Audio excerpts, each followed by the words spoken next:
Template literals. ECMAScript அப்படின்றது என்னென்னா ப்ரௌசரில் யூஸ் பண்ணுற ஸ்கிரிப்டிங் லாங்குவேஜஸ்லாம் இந்த ஸ்டாண்டர்டை ஃபாலோ பண்ணணும் அப்படின்ட்டுன்னு ஸ்டாண்டர்ட்ஸ்லாம் எஸ்டாப்ளிஷ் பண்ணி வச்சுருக்காங்க. அதுதான் ECMAScript. JavaScript வந்து இந்த ECMAScript ஸ்டாண்டர்டை ஃபாலோ பண்ணி இம்ப்ளிமெண்ட் பண்ணப்பட்ட ஒரு ஸ்கிரிப்டிங் லாங்குவேஜ். இந்த மாதிரி வேறு சில ஆக்ஷன் ஸ்கிரிப்ட், JavaScript அந்த மாதிரி லாங்குவேஜஸ்லாம் இருக்குது. பட் JavaScript தான் ரொம்ப பாப்புலர். இந்த டெம்ப்ளேட் லிட்ரல்ஸ் அப்படின்ற கான்செப்டை ECMAScript 6 அதில் தான் இன்ட்ரடியூஸ் பண்ணாங்க 2015. First name, last name, city இது மூணு நான் வேரியபிளில் ஸ்டோர் பண்ணியிருக்கேன். இப்போ எனக்கு ரிசல்ட்டில் ரம்யா முரளி லிவ்ஸ் இன் சென்னை அப்படின்னு வரணும். வேரியபிள்ஸை யூஸ் பண்ணி நான் பிரிண்ட் பண்ணணும். ஸோ console.log யூஸ் பண்ணி நீங்களே ட்ரை பண்ணுங்கள். ஃபர்ஸ்ட் நேம் அப்படின்ற வேரியபிளில் இருக்கிற வேல்யூ முதல்ல வரணும், கூடவே ஒரு ஸ்பேஸ் வரணும். அதுக்கப்புறமா லாஸ்ட் நேம் அப்படின்ற வேரியபிளில் இருக்கிற வேல்யூ வரணும், ஸ்பேஸ் லிவ்ஸ் இன், ஸ்பேஸ்க்கு அப்புறமா சிட்டி வரணும். இங்கே நம்ம ப்ளஸ் கொடுத்து கன்கார்டினேட் பண்ணாலும் ஸ்பேஸ்லாம் ரொம்ப பார்த்து கொடுக்க வேண்டியதாக இருக்குது. நிறைய வேரியபிள்ஸ் வரும்போது இது நமக்கு ரொம்ப இன்கன்வீனியண்ட்டாக தான் இருக்கும் இல்லையா? இதற்கான ஒரு ஆல்டர்னேட் தான் template literals. Let message equal to, இப்போ நான் பேக் டிக் யூஸ் பண்ண போகிறேன். இந்த மாதிரி கொடுக்கறது தான் பேக் டிக். இது எஸ்கேப்க்கு கீழே இருக்கும் உங்களோட கீபோர்டில். முதல்ல ஃபர்ஸ்ட் நேம் அப்படின்ற வேரியபிளில் இருக்கிற வேல்யூ வரணும். அதுக்கு நான் இந்த மாதிரி டாலர் கொடுத்துட்டு கர்லி ப்ராக்கெட்குள்ளே ஃபர்ஸ்ட் நேம் கொடுத்துட்டு ஸ்பேஸ் மறுபடியும் டாலர் கர்லி ப்ராக்கெட்குள்ளே லாஸ்ட் நேம் லிவ்ஸ் இன்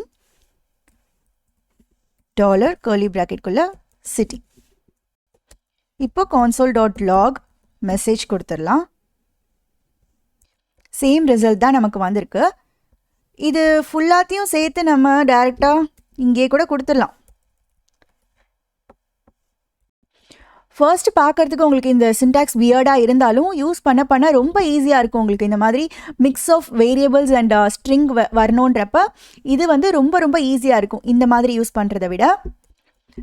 இதில் என்ன பண்ணுறோன்னா நம்ம டைப் பண்ண வேண்டியது அப்படியே டைப் பண்ணிடுறோம். எங்கெல்லாம் வேரியபிள் வருதோ அங்கே மட்டும் இந்த மாதிரி டாலர் அண்ட் கர்லி ப்ராக்கெட்குள்ளே அந்த வேரியபிள் பேரை கொடுக்குறோம், அவ்வளோதான். Let message equal to happy பர்த்டேன்னு நான் கொடுக்கணும்னு நினைக்கிறேன். ஆனால் ஹாப்பி ஃபர்ஸ்ட் லைன்லேயும் பர்த்டே செகண்ட் லைன்லேயும் கொடுத்தேன்னா அதை அக்செப்ட் பண்ணிக்காது. மல்டி லைனில் நம்மளால் இந்த மாதிரி நார்மல் ஸ்ட்ரிங்கில் கொடுக்க முடியாது. பட் இதே பேக்டிக் யூஸ் பண்ணி கொடுக்கும்போது அதை அக்செப்ட் பண்ணிக்கும். ஸோ எவ்வளோ லைன் வேணாலும் நம்ம கொடுத்துக்கலாம். console.log மெசேஜ்னு கொடுக்குறேன். உங்களுக்கு அந்த மெசேஜே மல்டி லைனில் வருது. சிங்கிள் கோட்ஸில் கேட்ஸ் நேம் இஸ் டோட்டோன்னு கொடுக்குறேன். அது ஒழுங்காக போய் ஸ்டோர் ஆகாது. ஏன்னா இங்கே அப்பஸ்ட்ரஃபி வருது இல்லையா? அது வந்து இந்த சிங்கிள் கோட்ஸ் முடிஞ்சிட்டு தான் நினச்சிக்கும். சரியாக ஸ்டோர் ஆகலை, பார்த்தாலே தெரியுது பாருங்கள். நம்ம ஸ்டோர் பண்ண வேண்டிய ஸ்ட்ரிங்குக்குள்ளாரையே சிங்கிள் கோட்ஸ் வருதுன்னா நம்ம டபுள் கோட்ஸ்குள்ளார கொடுத்துக்கலாம். அப்போ அது கரெக்டாக ஒர்க் ஆகும். இதே நம்ம ஸ்ட்ரிங்குக்குள்ளார டபுள் கோட்ஸ் இருக்குன்னா அதை சிங்கிள் கோட்ஸ் வச்சு என்க்ளோஸ் பண்ணிக்கலாம். பட் சப்போஸ் நம்மளோட ஸ்ட்ரிங்குள்ளார டபுள் அண்ட் சிங்கிள் கோட்ஸ் ரெண்டுமே வருதுன்னு வச்சுக்கோங்களேன், அப்போ பேக்டிக் யூஸ் பண்ணிக்கிறது ஈஸியாக இருக்கும். நீங்கள் எல்லா சினாரியோலையுமே பேக்டிக் யூஸ் பண்ணலாம். இங்கே கூட யூஸ் பண்ணலாம். கேட்ஸ் நேம் இஸ், இந்த டோட்டோன்றதே எனக்கு டபுள் கோட்ஸ்குள்ளார வரணும். இப்போ நம்ம இந்த மெசேஜை பிரிண்ட் பண்ணி பார்க்கலாம்.